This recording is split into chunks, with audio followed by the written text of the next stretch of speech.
I just got a phone call on the phone that I'm using to make this video, and that is why I had to stop just now. But here I am. What I was saying was... Excuse me, my goodness. Talking too much. What I was saying was that rampant growth is too expensive and too limited. I don't, getting a single land out, you have to pay 2 mana, and the land comes in tapped. Unless you're really desperate for a land, which, Lord knows, I know the feeling, I don't know, it just seems like a little overly punitive. Foil Boring Wolf. Lucky me. Okay, and here we go. Shock. I got 4 of these bastards. 1 red mana, 2 damage. Lightning Bolt was was 1 red mana and 3 damage. Why is there what? Why is this card in the game? Is there no Lightning Bolt? Lightning Bolt was an awesome card. I will be very disappointed if Lightning Bolt is no longer in the game. I will grudgingly play with Shock, or I will just go and buy a bunch of Lightning Bolts on eBay. There's no reason to play with this. You can get Lightning Bolts on eBay probably for you can probably get them 4 for less than $1. Just buy Lightning Bolts. Don't play with Shock. It's stupid. Slaughter Cry, conceptually this is pretty funny, but not very useful. I like this Sorin's Thirst. It's a nice direct damage and life card. Nice little vampire motif again. Just coming out too blurry. Stormfront Pegasus, flying boring creature, Taste of Blood. I think I figured out this. If you look at Sorin's Thirst, these are basically the same card, except Taste of Blood is half as powerful, obviously, and I think Taste of Blood is a player and Sorin's Thirst is a creature. So those are the differences. But they're obviously very similar and both very useful. Titanic Growth. This used to be Giant Growth in the old revised set. It was 3/3, and I think for 1 less mana, so they just bumped it up a little bit for some reason. Again, they didn't consult me on these things. I like this one, Tormented Soul. Really cool artwork by Karl Kropinski. It's basically 1 free damage every turn. Can't block and is unblockable. You wouldn't do you a whole lot of good to block with a 1/1 creature anyway, most of the time. Why can't I get this into focus anymore all of a sudden? It's really annoying.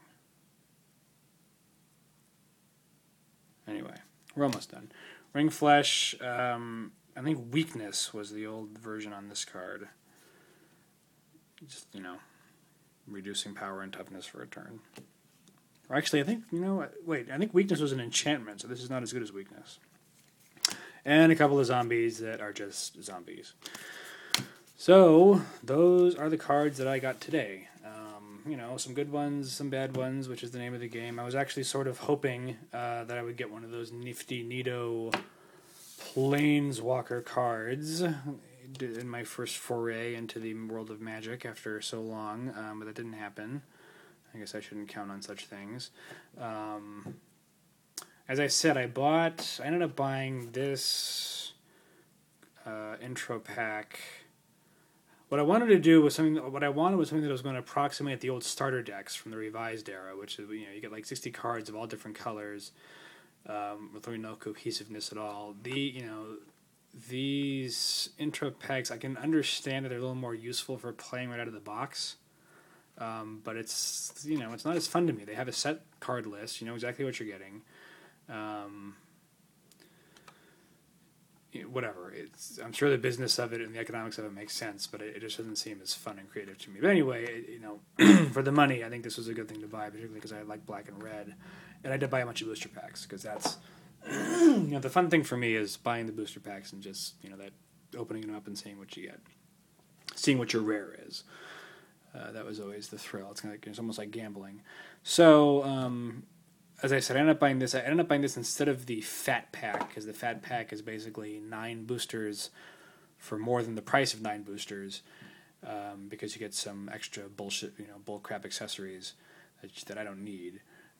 The guy at the store actually tried to talk me into buying just a booster box of the 2012 core set, which is selling for $90, which I admit is, it's a decent deal, but I just don't think that I'm committed enough to buying, spending $90 to buy 36 booster packs at this point. Were I to do that, I would probably go online on eBay and buy a box of an older set just to make it a little more interesting. So anyway, I will probably do some more videos. I actually have bought some. Sorry, jeez. I've been buying some cards on eBay, some old 4th edition and revised cards, and as those come in, I will probably do more videos about those, and you can watch them or you can choose not to. That's all I got.